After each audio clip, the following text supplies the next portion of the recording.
안녕하세요. 2020년 겨울 계절학기 수학적 사고 온라인 강의를 시작하겠습니다. 우선 약간의 오리엔테이션, 이 교과목이 어떻게 운영되는 건지 약간의 오리엔테이션을 진행을 먼저 하겠습니다.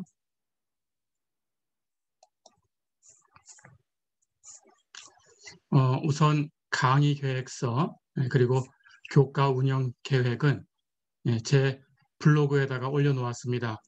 네이버에 제 블로그가 있고요. 블로그 주소는 http://blog.naver.com/ 하시고 거기 주소입니다. GEOINSKY 지아인스키 여기에 들어가시면 됩니다. 여기에 가시면 우리가 이번 학기에 수학적 사고에서 사용할 교재하고 그리고 학기 말에 이제 모든 교과 운영이 끝나면 여러분들한테 학점을 줘야 되는데 성적 평가를 어떻게 할 건지 그 항목하고 비중에 대해서 설명이 되어 있습니다. 그리고 수학적 사고라는 과목을 통해서 여러분들이 배워야 되는 그 내용들, 진도가 어떻게 운영이 되는지 이런 설명이 있습니다. 그리고 교재가 이제 두 종류로 나누는데요. 그 미적분학 부분을 배우고요. 미적분학을 배우는 것이 중점적인 내용입니다. 그리고 약간의 선형대 수학적인 문제, 그 선형대 수학적인 문제라는 것은 그 중에 일부 연립 1차 방정식의 해법에 대해서만 배우게 됩니다. 그래서 연립 1차 방정식 부분의 교재는 따로 지정된 책은 없고요. 이 필요한 그 내용을 역시 제 블로그에다가 올려놓았습니다. 파일로. 그걸 다운받으시면 됩니다. 해서 그 연립 1차 방정식 부분의 교재는 제 블로그에 가셔서 강의 자료라는 카테고리를 찾으시고 거기에 수학적 사고라는 교과목을 찾으시고 그 안에서 연립 1차 방정식 교재라고 되어 있는 글을 보시면 됩니다. 거기에 그 교재 파일이 올라가 있습니다. 그걸 다운받으시면 되겠어요. 자, 그래서 제 블로그가 어떻게 되어 있는지 한번 보겠습니다. 제 블로그 주소가 이렇게 되고요. 인터넷상에서 이렇게 주소를 치시면 네이버에 있는 제 블로그로 들어갈 수 있습니다. 거기에 보시면 이렇게 블로그가 떠 있어요. 제 블로그 주소를 치면 이렇게 첫 화면이 나오는데 거기에 여기 보시면은 수학적 사고라는 부분에 그 강의 계획서가 있어요. 여기 수학적 사고라고 되어 있는 교과목을 누르시면 이렇게 강의 계획서가 올라옵니다.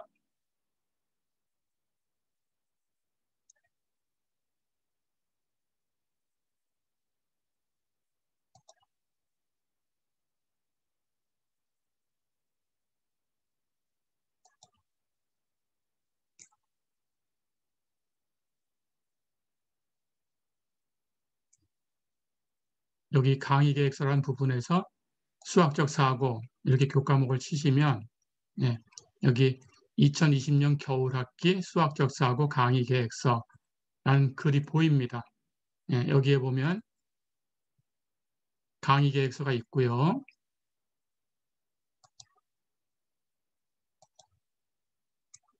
이렇게 2020년 겨울학기 수학적 사고 강의 계획서 이걸 찾으셔서 여기 올라와 있는 이 파일이 있죠.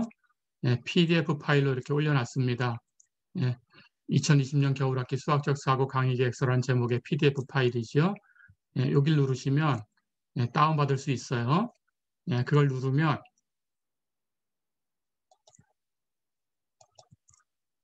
이렇게 한글 파일이 이렇게 올라오게 됩니다. 그래서 이 수학적 사고 강의 계획서에 이 파일을 여시면 필요한 내용들이 다 있습니다. 자, 그래서 여기 위에서부터 한번 살펴보면요. 예, 겨울학기 수학적 사고 강의 계획서가 이렇게 되어 있고요.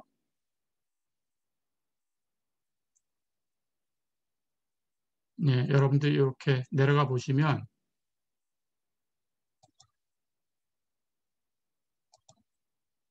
배워야 될 내용이 있습니다. 예, 해서 주로 배워야 되는 것이 미적분학 내용입니다. 예, 그래서 미분, 적분, 예, 이 기본 개념을 배우고요. 그리고 미분, 적분을 응용하는 단계를 배우고요.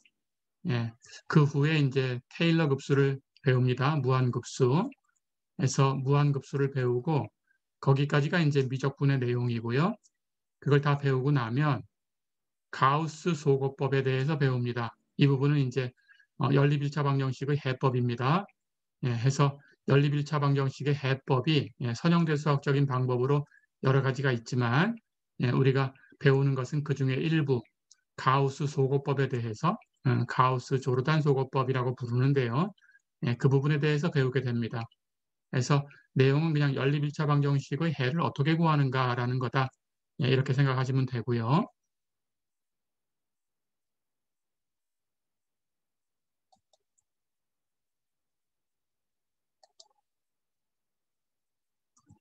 그 아래쪽으로 더 내려가시면 이제 각 그 교재에 우리가 배우는 절들에 대해서 있어요.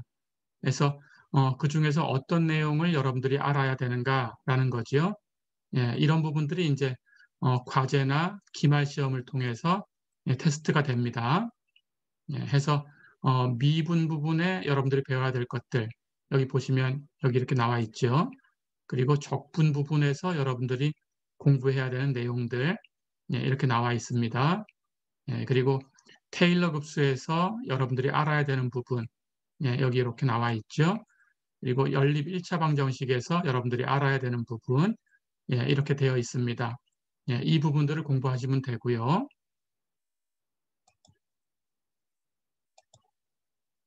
그리고 수업 진행은 여기 보듯이 온라인 녹화 강의로 진행이 됩니다.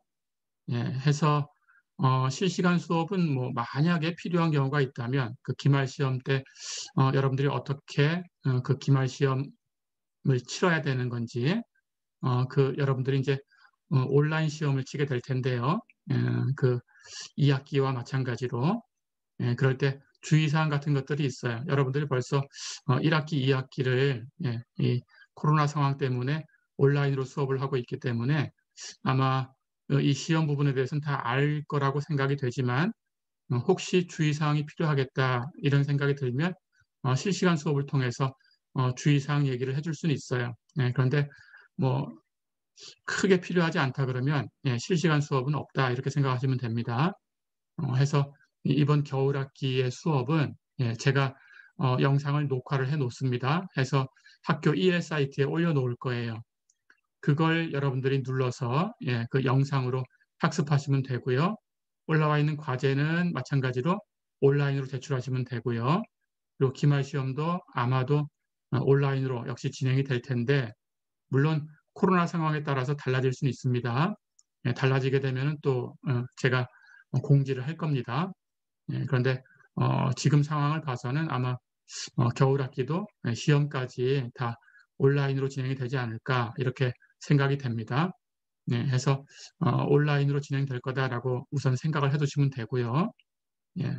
그래서 그 부분에 대해서는 그 시험 부분에 대해서는 1학기 때와 똑같습니다. 1학기, 2학기 다 똑같아요. 지금 2학기가 진행되고 있는데 해서 그 부분을 다 알고 있으니까 아마 따로 뭐 실시간 수업을 통해서 공지하는 그런 경우는 없을 거다 이런 생각이 듭니다.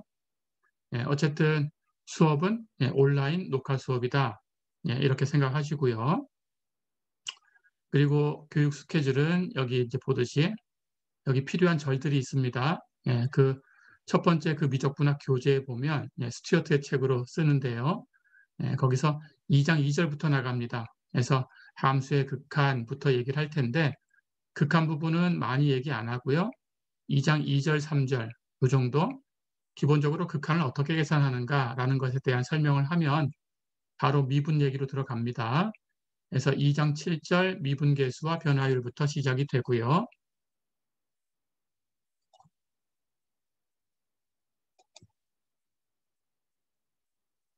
그 후에 이제 3장, 4장 이렇게 진행이 되면서 미분의 응용 그리고 적분 얘기를 들어갈 거고요.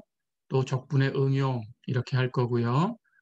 그리고 적분 계산하는 기술 7장에서 배우게 되고요. 그리고 7장까지 끝나고 나면 이제 10장 무한급수 얘기로 들어갑니다. 그래서 무한급수도 마찬가지로 급수에 대한 그 정의 2절 약간 정의를 하고요.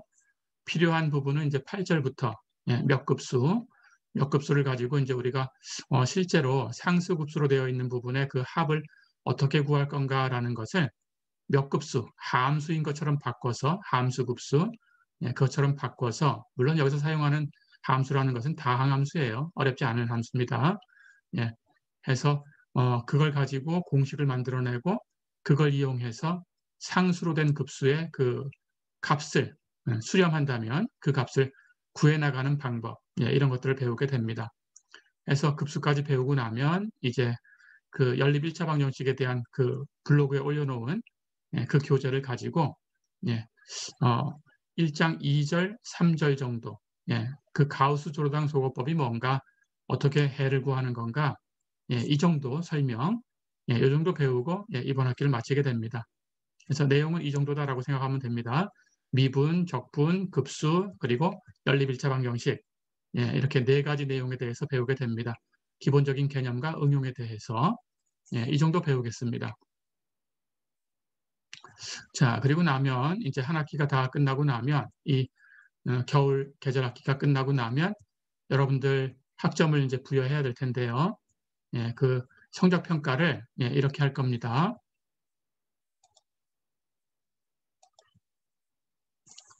우선 과제가 4번에서 6번 정도 나갈 거고요. 비중은 40%입니다.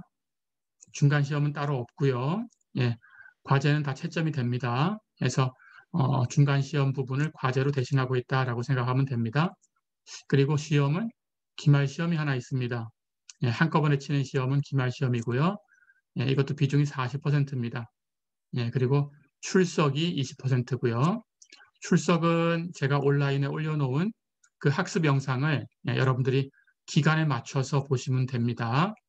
해서 겨울 계절 학기니까 기간이 뭐 그렇게 정규 학기처럼 뭐 일주일 뭐 이런 식으로 이렇게 길게 주어지진 않을 거고요. 기간이 짧아서. 그래서 겨울 학기니까 매일 공부하신다라고 생각하시면 될 거예요. 해서 한 이틀이나 3일 정도의 여유를 준다. 한 그 학습 영상에 대해서 그 정도 생각하시면 됩니다. 그리고 그 안에 보셔야 출석 체크가 되고요. 그 영상을 다 보셔야 이제 출석이 되고 그렇지 않고 조금 보다가 말았다 그러면 아마 지각 처리가 그 학교에서 정한 퍼센테이지가 있을 겁니다. 그대로 지각 체크가 될 거고요. 그것보다도 그 진도를 더 못 보게 되시면은 아마 그냥 보고 한 5분 정도 보고 끝냈다 이렇게 하면은 아마 결석 처리가 될 거예요. 해서 출석 점수는 그 영상마다 영상마다 그 영상 하나를 결석을 하게 되면 1점이 감점이 됩니다. 그렇게 될 거고요. 지각이 됐다 그러면 지각은 3분의 1, 3회가 1회 결석이다 이렇게 생각하시면 됩니다. 해서 3분의 1 점을 깎고요. 그러니까 0.33점이 감점이 된다. 이렇게 생각하시면 되겠어요. 해서 출석 점수는 이렇게 하고요. 그런데 출석률이 75%가 되지 않으면 이것은 출석 미달이 됩니다. 그래서 출석 미달이 되면 그럼 F 처리가 되니까 이건 주의하셔야 됩니다. 해서 출석은 75% 이상 하셔야 되고요. 아마도 영상이 1일 학습해야 되는 영상이 한 3번에서 4번 정도로 나눠서 나갈 겁니다. 3개에서 4개 정도 해서 각 영상마다 한 35분 정도 원래 25분 영상을 달게 되어 있는데요. 한 35분 정도로 이렇게 올려놓는다라고 생각하시면 되겠어요. 그래서 원래 1일 분량이 4시간이니까 25분 곱하기 4개가 이렇게 올려져야 되는데 3개로 나눠서 아마 3개나 4개로 나눠서 제가 올릴 거예요. 보통 3개로 올릴 겁니다. 그래서 그 3개를 한 35분에서 50분. 어떤 것들은 더 긴 거 올라갈 수도 있어요. 그래서 이 정도로 올라간다라고 생각하시면 되고요. 그래서 하루에 한 3, 4개씩 공부를 하시면 되고요. 그렇게 올라가니까 그 영상들마다 해서 한 44개 영상이 올라갈 거예요. 그러면 그 44개 영상을 여러분들이 다 보셔야 되니까 44개마다 이걸 다 안 보게 되면 44점이 감점이 되는 거죠. 그렇게 되면 그냥 F가 되는 거고요. 그래서 한 번 결석하게 되면 1점씩 감점된다라는 거니까 44개가 있다라고 생각하시면 됩니다. 그래서 75%, 그중에 75%는 보셔야 되고요. 자, 그리고 과제는 4번에서 6번이라고 설명을 했고요. 여러분들이 온라인으로 제출하면 됩니다. 그 과제 폴더에다가 제출하시면 되겠어요. 해서 이것도 기간이 있습니다. 역시 방학 중에 하는 거니까 기간이 그렇게 많지는 않을 거고요. 한 3일에서 4일 정도 여유가 있다라고 생각하면 되겠어요. 한 번의 과제마다 그렇게 생각하시면 됩니다. 해서 그 안에 제출하셔야 되고요. 그 안에 제출을 못하게 되면 이것은 그냥 감점이 되는 거예요. 늦게 제출하는 것은 따로 받지를 않습니다. 해서 기간을 정확하게 확인하시고 그 안에 꼭 제출을 하셔야 돼요. 그리고 제출하면 여러분들 EL 사이트에서 여러분들이 제출한 그 파일을 확인할 수 있어요. 그걸 보시고 파일이 제대로 올라갔나라는 걸 확인하셔야 됩니다. 가끔 파일을 잘못 올려서 그런지 그냥 제가 준 문제 파일만 올라와 있는 경우도 가끔 있어요. 그렇게 자주 있지는 않은데 그런 경우에는 제가 어떻게 따로 확인을 해서 뭐 점수를 주고 이렇게 할 수가 없습니다. 왜냐하면 이 상대평가를 하기 때문에 형평성의 문제가 되기 때문에 못 올린 것은 그냥 못 올린 걸로 그냥 감점으로 이렇게 끝나게 됩니다. 그래서 꼭 주의하셔야 되고요. 여러분들이 확인하셔야 돼요. 여러분들이 올린 파일을 확인할 수 있게 되어 있습니다. 그렇게 꼭 확인하시고요. 해서 과제는 온라인 제출, 그리고 여러분들 학습 영상에서 배운 그 문제를 과제로 주고요. 학습 영상에서 설명하는 만큼 여러분들이 과제를 설명해서 푸셔야 돼요. 그래서 답만 쓰면 점수를 받을 수가 없고요. 학습 영상에서 배운 대로 설명이 있어야 거기에 해당하는 점수를 줍니다. 그래서 영상을 보시고 답을 이렇게 써야 되겠구나 하고 여러분들이 생각하고 쓰시면 되겠어요. 그렇게 해주시면 됩니다. 자, 그리고 기말 시험은 이제 역시 온라인으로 치러질 가능성이 높고요. 온라인으로 치러지게 되면 시험 폴더에서 문제를 여시고 과제 폴더에 답안 제출하는 곳에다가 제출해 주시면 돼요. 시간은 한 40분에서 45분 정도를 줄 거고요. 제출하는 시간은 5분 안에 여러분들이 제출하셔야 됩니다. 온라인 시험이기 때문에 그렇게 하는 거고요. 그래서 주의사항은 나중에 또 따로 필요할 때 주겠습니다. 그런데 제 여기 네이버 블로그에 보면 그 지난 학기에 1학기나 2학기에 지난 학기에 이 주의사항 같은 것들이 파일로 올라간 것들이 있어요. 그걸 읽어보시면 알고요. 그리고 지금 2학기가 아직 안 끝났기 때문에 아직 그 교무과 학교 측에서 이제 그 주의사항, 기말시험 주의사항을 올리지 않았는데 1학기 때 것하고 다르지 않습니다. 그래서 1학기 때 학교에서 공지하신 걸 보게 되면 돼요. 그걸 보시면 거기에 이제 뭐 줌으로 그 휴대폰으로 줌을 들어와서 휴대폰을 어떻게 설치해야 되는 건지 그리고 그 여러분들 그 시험 치는 모습을 비추는 것은 어떤 모습을 비춰야 되는 건지 어떤 각도로 비춰야 되는 건지 이런 것들이 다 설명이 되어 있습니다. 그걸 읽어보시면 똑같다고 생각하시면 돼요. 그렇게 하겠습니다. 이렇게 해서 과제와 기말 시험과 출석 점수 이걸 가지고 여러분 성적을 준다 이렇게 생각하면 되겠습니다. 그래서 나머지는 이제 우리가 1학기 때는 이제 처음 온라인으로 수업을 하는 거라서 예, 성적을 A를 50%, 나머지를 50% 이렇게 줬지만 2학기 때는 그렇지 않았죠. 그래서 2학기 때에 준 것처럼 즉 그 코로나 이전 상황에 예, 우리가 대면 수업을 했을 때 주는 그 상황하고 똑같습니다. 그래서 A 플러스 A가 상위 35%가 되고요. 예, 그 다음 B 플러스 B 예, 여기까지가 A부터 해서 상위 70%가 되고요. 그러니까 A를 35%를 줬다 그러면은 나머지 B 플러스와 B가 70%에서 35% 빼면 35% 남았다 이렇게 생각하시면 됩니다. 그리고 나머지 이제 30%가 남겠죠. 예, 이 학점은 이제 C 플러스부터 F까지 이렇게 됩니다. 예, 이렇게 학점이 나갈 거다 예, 생각하시면 되겠어요. 그리고 상대평가로 합니다.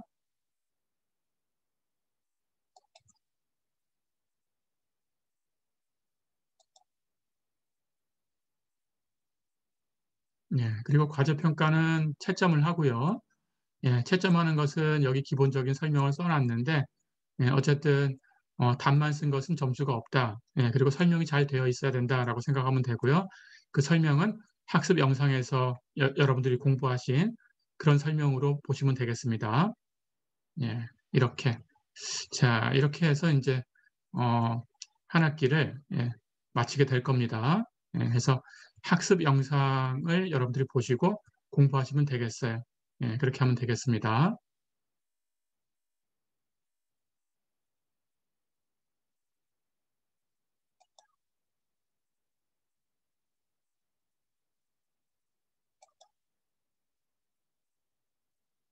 자, 그러면 이제 나머지는 예, 여러분들이 제 블로그에 있는 강의 계획서를 자세히 읽어보시면 다 있으니까 예, 그걸 읽어보시고요.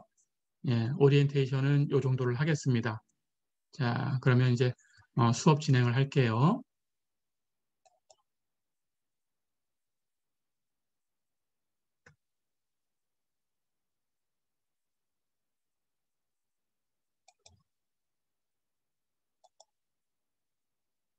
예, 2장 2절부터 보겠습니다.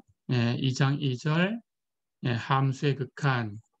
극한은 예, 어떻게 계산하는 건지 예, 간단하게 설명을 하겠습니다. 자, 우선 극한이라는 것을 정의를 해볼게요. 음, 어떤 함수가 주어져 있어요. 예, 우리가 수학적 사고에서 다루는 함수는 일변수 함수입니다. 그래서 y는 fx라고 주어진 함수가 있다. 이렇게 생각하면 되겠어요. 그래서 어떤 함수 y는 fx라는 함수가 있을 때 그 함수의 정의역이 있겠죠. 예, x의 값이 어떤 범위에서 움직이는가라는 것이 정의역이 되겠죠. 그 정의역 안에 예, 어떤 점 A라는 점을 하나 선택을 합니다. 예, 그때 예, A라는 점, 예, 이 점으로 예, 그 정의역 안에 있는 그 변수를 x라고 할게요. x의 값을 점점 가까이 이렇게 접근시켜 봅니다. 자, 그럴 때 a에서의 값은 예, 있을 필요는 없어요. 극한 얘기할 때는 예, a하고 같은 점을 가지고 얘기하진 않습니다. a에 아주 가까운 점을 가지고 얘기를 합니다. 아주 가까운 점이라는 것은 여러분들이 어떤 작은 수를 주어도 물론 0보다 큰 수예요. 그걸 입실론이라고 표기를 할 텐데요. 그리스 문자로 예, 입실론이라는 수를 어, 2분의 1, 즉 0.5로 선택을 해도 됩니다. 그렇다면 A하고 X하고의 거리가 0.5보다 더 작게 할 수 있어야 돼요. 그리고 입실론이라는 수를 더 작게 해서 1000분의 1 정도, 0.001 정도로 잡을 수도 있어요.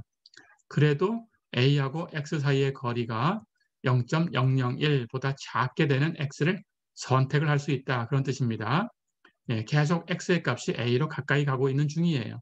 그래서 한없이 가까이 간다라고 보면 됩니다.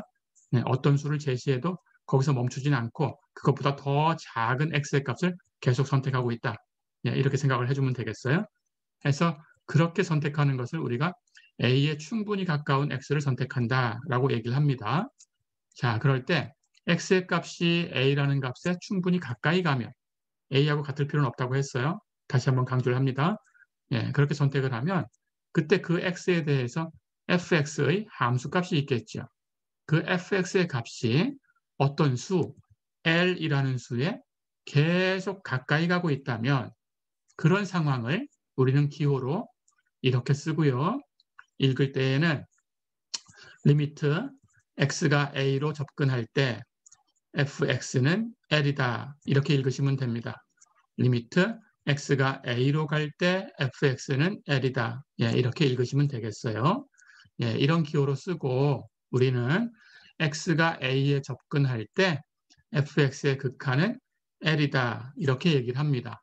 그러니까 이 값이 l이다라는 것은 fx의 x가 a로 접근할 때의 극한이 존재한다라는 뜻이에요. 존재하지 않으면 없다라고 하면 됩니다. 존재하지 않는다라고 하면 됩니다. 예, 이렇게 얘기를 하면 되겠어요. 그래서 이 기호를 기억해 두시면 되겠어요. 예, 리미트 x가 a로 갈 때 fx가 l이다라는 것은 x의 값이 a로 한없이 가까이 가면 fx의 값은 l로 한없이 가까이 간다. 그런 뜻입니다. 예, 이렇게 극한을 정의를 해줍니다.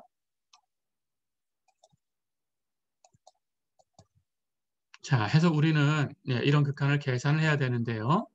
극한을 계산하는 방법은 세 가지가 있습니다. 대수적인 방법이 있고요. 수치적인 방법이 있고요. 그리고 그래프적인 방법이 있어요. 이렇게 세 가지가 있는데 대수적인 방법은 말 그대로 함수의 식을 대수적으로 계산하는 거예요. 계산해서 그 값을 유도하는 방법입니다. 직접 식을 푼다라고 얘기를 하면 되겠어요. 예, 이걸 대수적인 방법이다. 이렇게 얘기를 하고요. 수치적인 방법은 그 a의 값에 가까운 x의 값을 선택을 합니다. 뭐 한 10개, 20개 또는 100개 또는 1000개, 많게는 그렇게 선택을 할 수 있어요. 그러면서 그 각각의 x의 값에 대해서 fx의 값을 계산을 합니다. 그때 그 fx의 값이 x의 값을 10개 선택했으면 fx도 10개 계산이 되겠죠. 1000개를 선택했으면 fx의 값도 1000개가 계산이 되겠죠. 그 변화를 여러분들이 읽어보는 거예요. 그리고 이 값이 어떤 수로 접근해 가고 있구나 하는 패턴을 여러분들이 파악하는 겁니다. 그때 그런 값이 있다라고 하면 그러면 극한이 존재하는 거고요. 그렇지 않으면 존재하지 않는 겁니다. 그렇게 계산하는 방법을 수치적인 방법이다라고 얘기를 합니다. 자, 그리고 마지막으로 그래프적인 방법은 우리가 어떤 함수의 그래프를 안다면 직접 그래프를 그리는 거예요. 자, 그래서 어떤 함수의 그래프가 이렇게 생겼어요. 내가 이 그래프를 이미 알고 있다라고 가정을 하겠습니다. 자, 그럴 때 x의 값이 여기 a의 값이 있어요. 자, 그렇다면 a에서 함수 값이 이만큼 되어 있다라는 뜻인데 이 값이 l이라고 하면 이 곡선 위에서 이 점이 있어도 되고 없어도 됩니다. 이 a가 되는 이 순간은 중요하지 않아요. 극한에서는 이걸 없애도 됩니다. 자, 그럴 때 x의 값이 이렇게 있죠. 여기 x의 값에 대해서 이렇게 fx가 이만큼 있겠죠. fx. 그때 x의 값이 이렇게 a로 가까이 갑니다. 그렇다면 그때마다 x의 값에 대해서 이렇게 fx가 계산이 되고요. fx는 움직이는데 이렇게 향해서 움직이고 있죠. l이라는 값으로 움직이고 있다는 걸 볼 수 있습니다. 그래프로 이렇게 찾는 거예요. 자, 그래서 fx의 극한이 l이구나 이렇게 그래프를 이용해서 찾을 수가 있습니다. 이것을 그래프적인 방법이다라고 얘기를 합니다. 자, 그럴 때 우리는 이제 이 세 가지 방법은 다 설명이 됐고요. 그래프를 가지고 다시 한번 얘기를 하면 x를 a로 접근시킬 때 우리가 이렇게 y는 fx의 그래프가 있다고 가정을 했어요. 자, 여기에 a라는 값이 있고 x의 값이 그때 함수 값이 여기 l 이렇게 있다고 가정을 합시다. 이 점은 있어도 되고 없어도 되고 이렇게 빼놓은 것은 빈 동그라미로 그리시면 됩니다. 자, 그럴 때 x의 값이 a로 가까이 간다라는 것은 x는 어떤 실수니까 이 수직선상에서 움직이죠. 그러니까 a라는 값이 여기 있다면 수직선상에서는 x가 a의 오른쪽에 있을 수 있고 왼쪽에 있을 수 있고 이렇게 두 가지 방법이 있습니다. 그럴 때 x의 값을 a보다 큰 쪽, 오른쪽이죠. 오른쪽에서 이렇게 x의 값을 a로 가까이 보낼 수가 있어요. 그럴 때 극한이 존재한다 그러면 즉 fx의 값이 이렇게 움직이고 있죠. 곡선을 따라서. 네, 이 극한을 우극한이라고 불러요.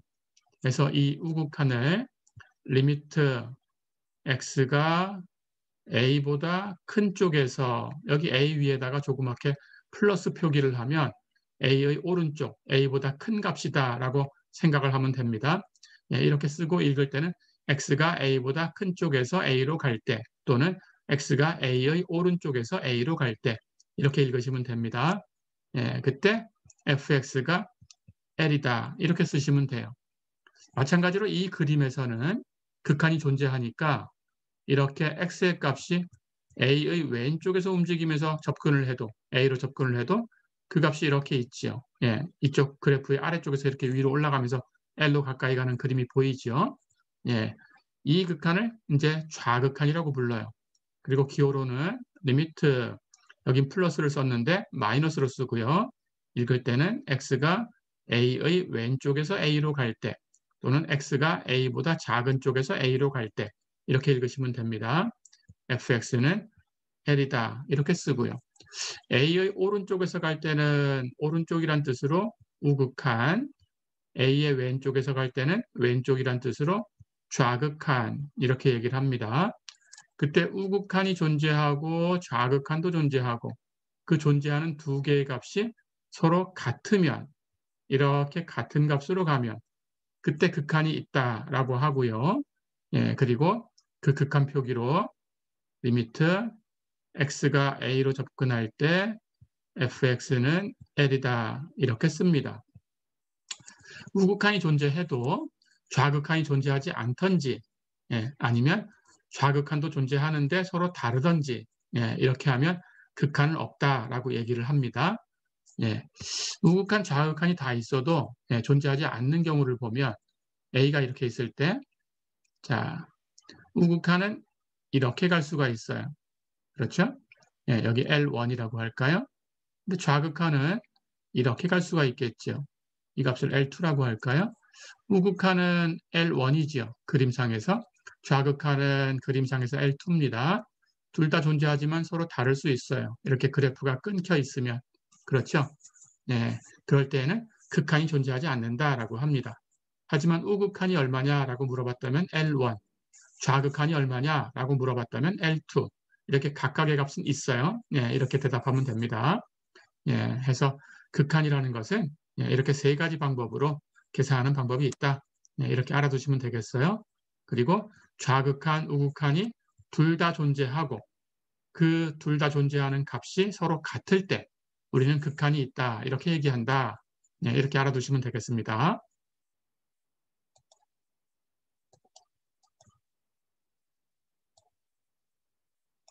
자, 그렇다면 극한을 계산하는 방법 중에서 예, 우선 수치적인 방법을 가지고 예, 몇 가지 계산을 해보겠습니다. 자, 이제 1번 볼까요? 예, 교재에 이제 1번에 리미트 x가 1로 갈 때 x제곱 마이너스 1분의 x 마이너스 1 이것의 값을 추측해라 그랬어요. 수치적인 방법을 한번 써보겠습니다. 자, 그렇다면 x의 값이 1로 접근해야 되니까 우선 좌극한, 우극한을 선택을 해볼 거예요.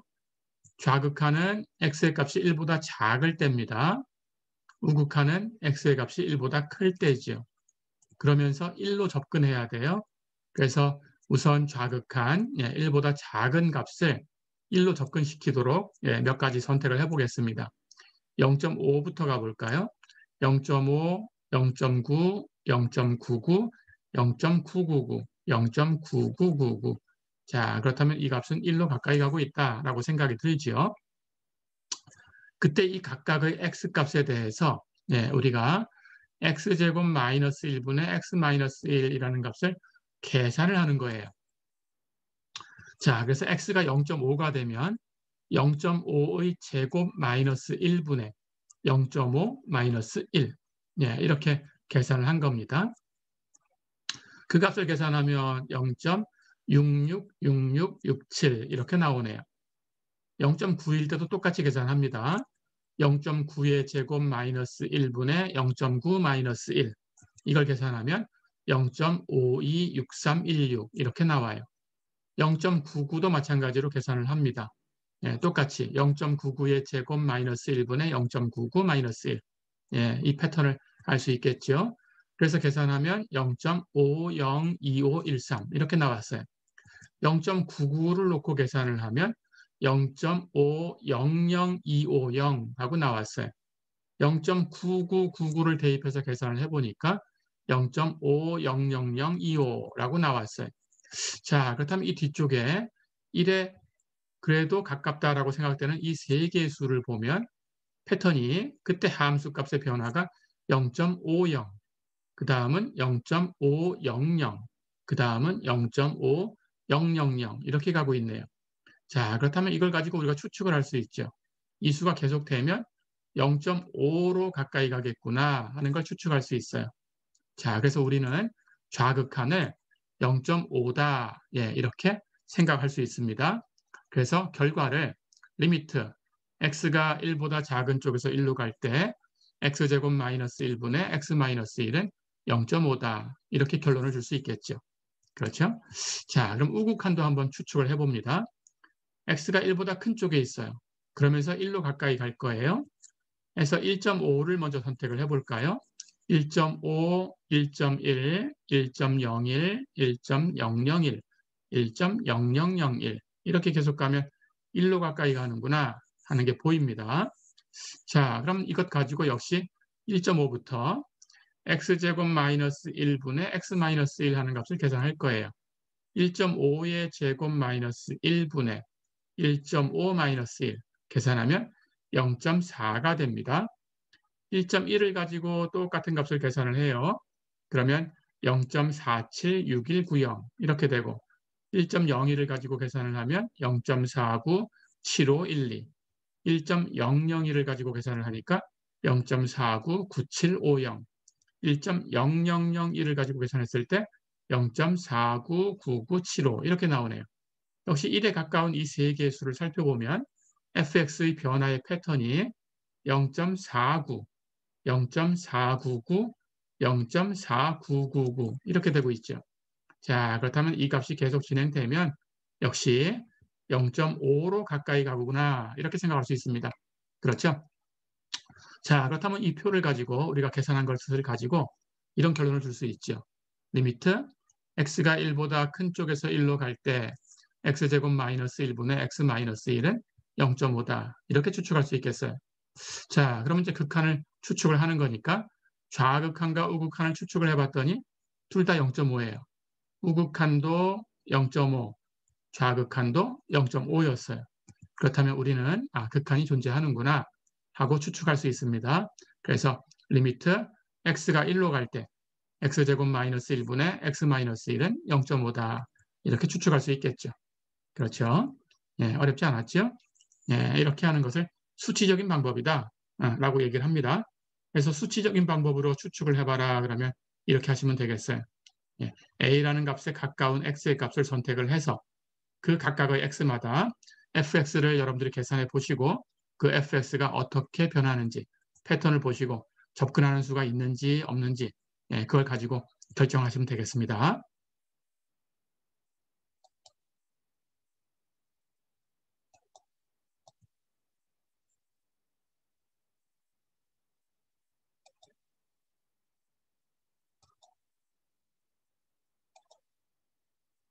자, 그렇다면 한 문제를 더 해보겠습니다.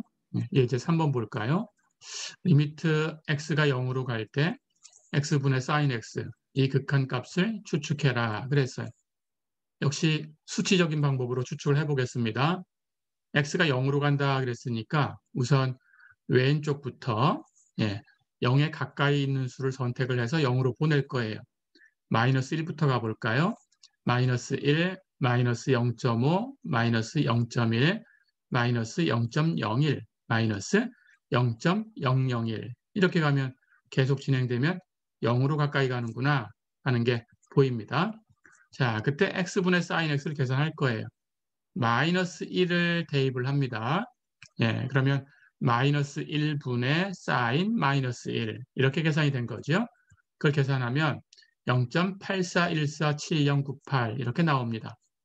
마이너스 0.5를 가지고 x분의 sin x를 계산을 하면 0.95885108 이렇게 나옵니다. 역시 마이너스 0.1을 가지고 계산을 하면 0.99833417 이렇게 얻을 수 있고요.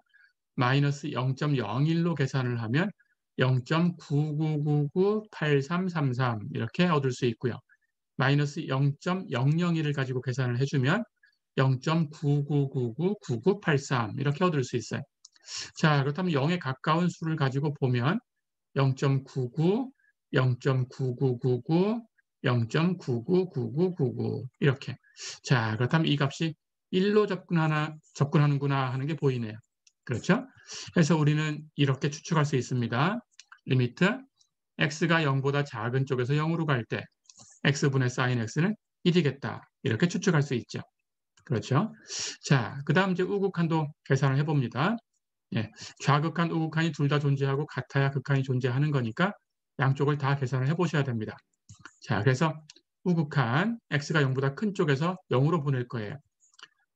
1부터 선택을 해서 1, 0.5, 0.1, 0.01, 0.001 그러면 역시 0으로 가겠죠? 예, 이렇게 선택을 할 거예요.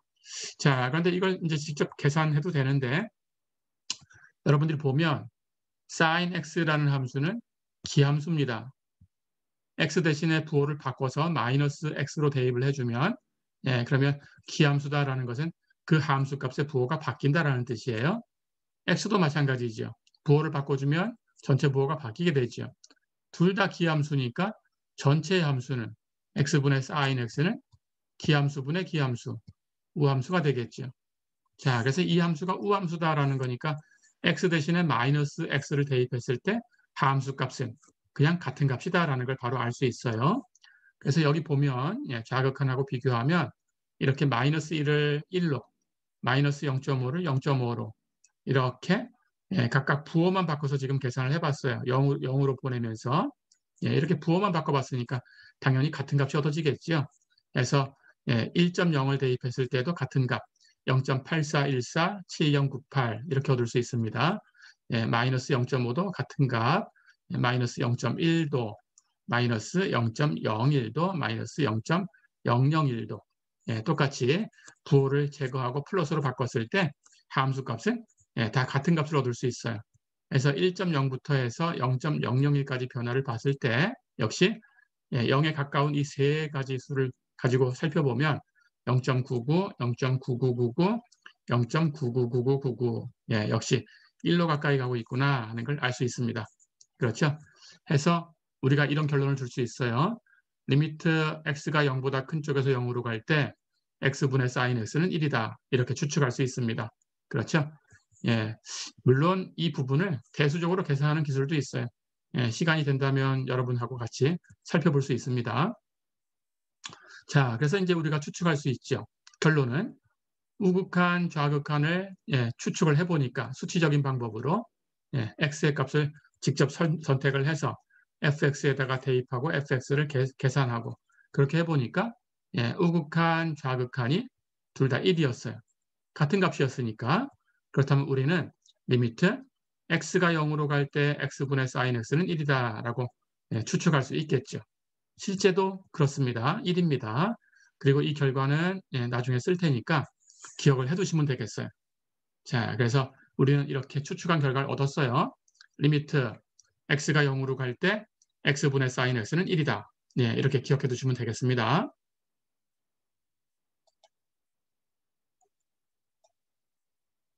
자, 한 문제 또 더 풀어보겠습니다. 교재 예제 8번 볼까요? 리미트 x가 0으로 갈 때 x제곱분의 1을 추측해라. 역시 수치적인 방법으로 추측할 거고요. x가 0으로 가니까 0보다 작은 쪽에서 0으로, 0보다 큰 쪽에서 0으로 이렇게 보내볼 겁니다. 0보다 작은 쪽, 마이너스 1, 마이너스 0.1, 마이너스 0.05, 마이너스 0.01, 마이너스 0.001 이렇게 선택을 해볼까요? 0으로 가까이 가고 있죠. 그때마다 x제곱분의 1을 계산을 할 거예요. 그래서 마이너스 1의 제곱분의 1, 1이죠. 마이너스 0.1의 제곱분의 1, 100입니다. 마이너스 0.05의 제곱분의 1, 400이 되고요. 마이너스 0.01의 제곱분의 1, 만이 되고요. 마이너스 0.001의 제곱분의 1, 100만이 됩니다. 자, 이렇게 가면 점점 0으로 가까이 갈수록 값이 점점 커지고 있어요. 그렇죠? 그리고 부호는 플러스예요. 그렇죠?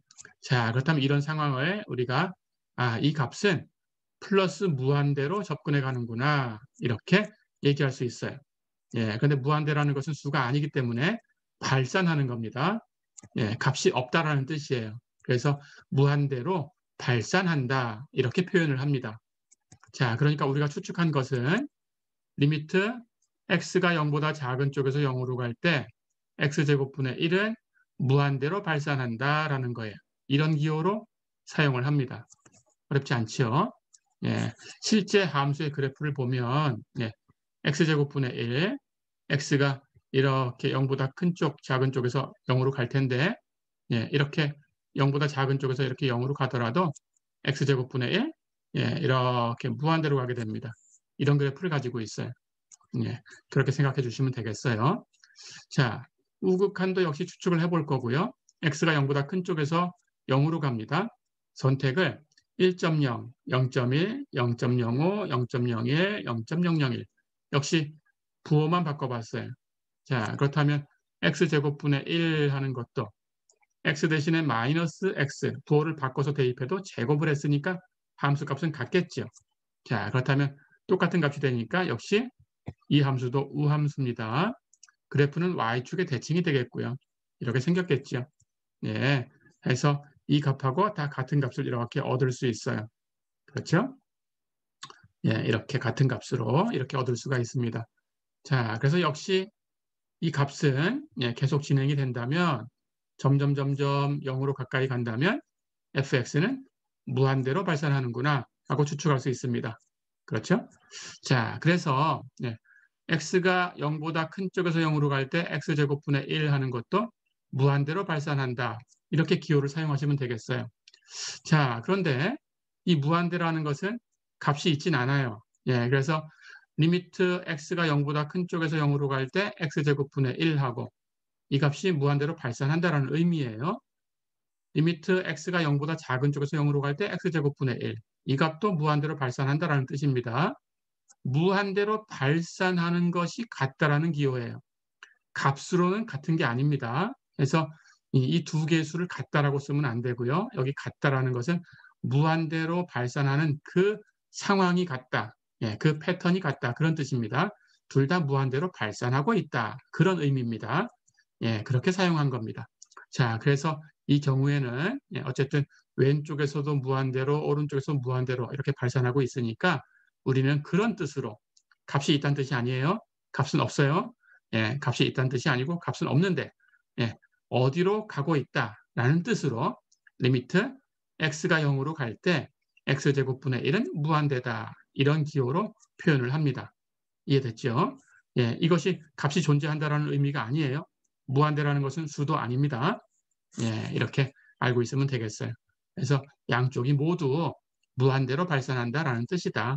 하지만 값이 존재하냐 존재하지 않냐라고 물어봤다면 여러분들은 이렇게 무한대로 발산한다라는 걸 쓰셔야 되고요. 그리고 나서 무한대로 발산하는데 값은 존재하지 않는다. 이렇게 쓰셔야 돼요. 그래서 이 패턴까지 얘기를 하셔야 만약에 이런 것이 시험으로 나간다면 부분 점수를 얻을 수 있습니다. 그렇게 공부해 두시면 되겠어요. 값은 존재하지 않는다라는 게 답이고요. 하지만 그 패턴은 무한대 쪽으로 발산하고 있다라는 거고요.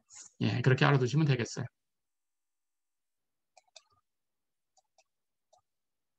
자, 그렇다면 한 문제만 더 풀어보겠습니다. 리미트 x가 3보다 큰 쪽에서 3으로 갈 때 x-3분의 2x 이 값하고 리미트 x가 3보다 작은 쪽에서 3으로 갈 때 x-3분의 2x 이 값을 구해봐라 그랬어요. 역시 수치적인 방법을 가지고 추측을 해보겠습니다. 자, 이 상황을 보면 조금 전에 예제에서 x제곱분의 1 하는 것이 그 분모에 있는 x제곱 하는 그 값이 여기다 써볼까요? x제곱분의 1 하는 값이 리미트 x가 0으로 갈 때라고 이렇게 물어봤다면 x의 값이 0을 향해 가니까 분모의 값이 0을 향해서 가고 있어요. 그렇죠? 자, 그럴 때 그것분의 1 하는 것은 무한대로 발산한다라는 걸 알고 있죠. 그렇죠? 여기 제곱이 되어 있으니까 이 값이 0보다 큰 쪽에서 0으로 가고 있다는 걸 알 수 있죠. 부호는 플러스입니다. 그렇죠? 그러니까 플러스 부호를 가지면서 0으로 가까이 가는 것이 분모에 있다면 그 전체의 값, 그것분의 1은 플러스 무한대로 발산하고 있다는 걸 알 수 있어요.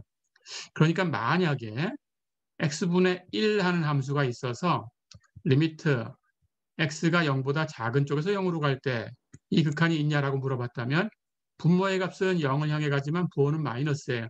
그렇죠? 그렇다면 그걸 뒤집은 값은 절대값이 무한대로 가겠죠. 하지만 부호, 전체 부호는 마이너스니까 그런 상황은 마이너스 무한대로 접근하는 게 되겠죠. 이렇게 기억을 해두시면 되겠어요. 앞에 두 문제를 가지고. 자, 그렇다면 그걸 이용해서 이 문제를 풀어볼 수 있습니다. 여기 왼쪽에 있는 거. x가 3보다 큰 쪽에서 3으로 갈 때 x-3분의 2x. 이 값을 한번 살펴볼까요? 자, 그렇다면 여기 x-3 하는 것은 x가 3을 향해서 가까이 가고 있으니까 점점 0을 향해서 가고 있을 거예요. 그렇죠? 그래서 그것을 뒤집어 놓은 것은 무한대나 마이너스 무한대가 될 텐데 부호는 3보다 큰 쪽에서 x가 3으로 간다면 부호는 x-3의 부호니까 항상 플러스가 되겠죠. 그렇죠? 그렇다면 분모에 0으로 가까이 가는데 부호는 플러스인 것이 있으니까 그걸 뒤집어 놓은 것은 플러스 무한대로 갈 겁니다. 거기다가 분자 2x를 곱한 거죠. 그러니까 x가 3보다 큰 쪽에서 3을 향해 가면 2x는 어쨌든 6을 향해 가죠. 6이라는 것은 6의 왼쪽에서 가든지 오른쪽에서 가든지 6을 향해 갈 거니까 6에 아주 가까이 있는 그 수를 살펴보면 항상 부호는 6의 부호, 플러스가 되죠. 그렇죠? 그렇다면 두 개가 곱해져 있으니까 전체는 부호가 플러스가 될 거고 이 값은 분모가 0보다 큰 쪽에서 0으로 가까이 가니까 플러스 무한대로 가겠죠. 거기에 플러스 6을 곱한 거니까 이렇게 추측할 수 있어요. 자, 이것을 수치적인 방법으로 계산을 한 거예요. 좌극한, 우극한을 수치적인 방법을 이용해서 계산을 해보면 여기 표에 한번 볼까요? 3보다 작은 쪽에서 3으로 보내보겠습니다. 2.9, 2.99, 2.999, 2.9999, 2.99999 이렇게. 자, 그러면 3을 향해 가고 있죠. 그때마다 x-3분의 2x라는 값을 계산을 해준 거예요.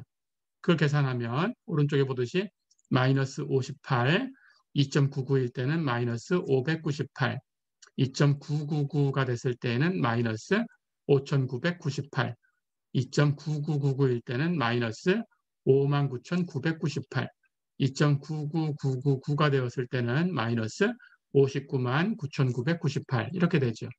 부호는 마이너스고 값은 절대값은 점점 커지고 있어요. 마이너스 무한대로 가는구나 하는 걸 추측할 수 있네요. 그렇죠? 아까 설명했듯이 여기 분모에 있는 이 값이 0을 향해 가지만 좌극한 x가 3보다 작은 쪽에 있으니까 x-3은 부호가 마이너스예요. 그래서 0보다 작은 쪽에 있어요. 0으로 가까이 가는데 부호가 마이너스다. 그렇다면 그것분의 1 하고 뒤집은 값은 마이너스 무한대로 가겠죠. 하지만 여기 2x는 x가 3을 향해 가니까 3의 왼쪽에서 가더라도 6보다 작은 쪽에서 6을 향해 가는 거지. 아주 가까이 가면 6의 부호, 플러스 부호가 됩니다. 그렇죠? 그래서 전체는 마이너스 무한대가 되겠죠. 이렇게 수치적인 방법으로 추측한 것하고 같은 값을 얻을 수 있어요.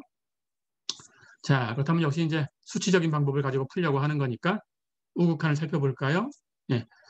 3보다 큰 쪽에서 3을 향해 보냅니다. 3.1, 3.01, 3.001, 3.0001, 3.00001 이렇게 보내보면 그때마다 함수값을 계산해요. 3.1 대입해서 3.1-3분의 2 곱하기 3.1 계산하면 62, 3.01을 가지고 계산하면 602, 3.001로 계산하면 6002, 3.0001을 가지고 계산을 하면 6만2, 3.00001을 가지고 fx를 계산하면 60만 2가 되네요. 부호는 플러스 부호고 점점 절대값이 커지고 있어요. 그렇다면 플러스 무한대로 향하는구나 하는 걸 추측할 수 있습니다. 그렇죠? 자, 그래서 우리는 이제 우극한을 리미트 x가 3보다 큰 쪽에서 3으로 갈 때 x-3분의 2x는 플러스 무한대로 발산한다. 이렇게 추측할 수 있죠. 그렇죠? 자, 그렇다면 이제 좌극한, 우극한을 정리를 해보면 좌극한 x가 3보다 작은 쪽에서 3으로 갈 때 x-3분의 2x의 극한은 마이너스 무한대로 발산하고 존재하진 않는 거고 어렵지 않죠? x가 3보다 큰 쪽에서 3으로 갈 때 x-3분의 2x의 극한은 무한대로 발산하는 거고 패턴이 그렇다는 거고 값은 존재하지 않는 거죠. 그렇죠? 그래서 좌극한도 우극한도 둘 다 존재하지 않는다. 그렇죠? 예. 하지만 좌극한은 마이너스 무한대 쪽으로 발산해 가고 우극한은 플러스 무한대 쪽으로 발산해 간다. 예, 이렇게 패턴을 적어주시면 되겠어요. 어렵지 않았죠? 예, 이번 시간은 여기까지만 하겠습니다. 예, 그리고 다음 시간에 이어서 학습 영상으로 또 공부하시면 되겠습니다. 예, 수고하셨습니다.